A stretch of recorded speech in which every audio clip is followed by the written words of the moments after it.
Un grand nombre de croyants demandent très sérieusement que la puissance de l'esprit les fortifie pour leur travail, et pourtant, ils ne la reçoivent pas parce qu'ils ne veulent pas se soumettre à la condition qui lui permettrait d'agir en eux. En général, nous voudrions posséder cette puissance divine pour en user à notre gré, tandis que Dieu entend au contraire que ce soit sa puissance qui vienne prendre possession de nous et se servir de nous. Abandonnons-nous à la puissance de l'esprit pour être conduits par lui, et elle nous sera donnée. Elle viendra agir en nous et par nous. C'est la condition de lui être soumis, de lui obéir sans réserve, que nous pourrons la recevoir. Dieu envoie son esprit à celui qui est obéissant. C'est à Dieu qu'appartient la puissance. 1 Chroniques 29, 11. C'est à lui qu'elle reste à jamais. Si vous voulez qu'elle agisse en vous, prosternez-vous, humiliez-vous avec respect devant le Dieu qui demeure en vous et qui demande de vous humilité et soumission jusque dans les moindres détails. Craignez d'enfreindre de quelque manière sa sainte volonté. Que votre vie témoigne d'une entière reddition à la puissance qui a pris possession de tout votre être. Laissez l'esprit régner en vous, et vous saurez que sa puissance agit en vous.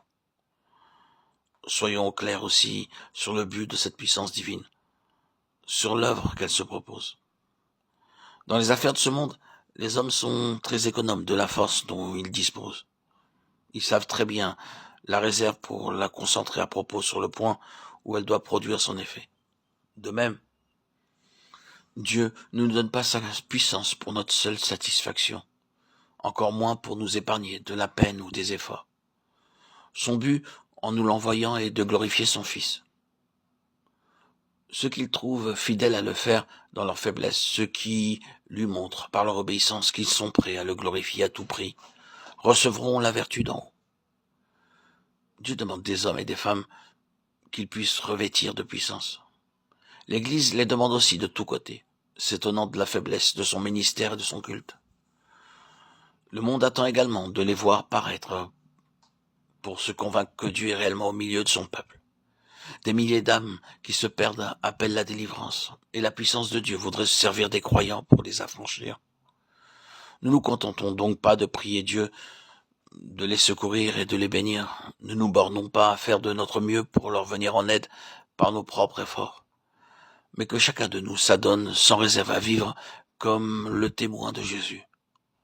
Prions Dieu de faire comprendre à ses enfants qu'ils doivent représenter Christ ici-bas, précisément comme autrefois Christ représentait le Père. Vivons avec la ferme conviction que l'esprit de puissance est en nous et que si nous attendons à lui, le Père nous remplira de la puissance de son esprit.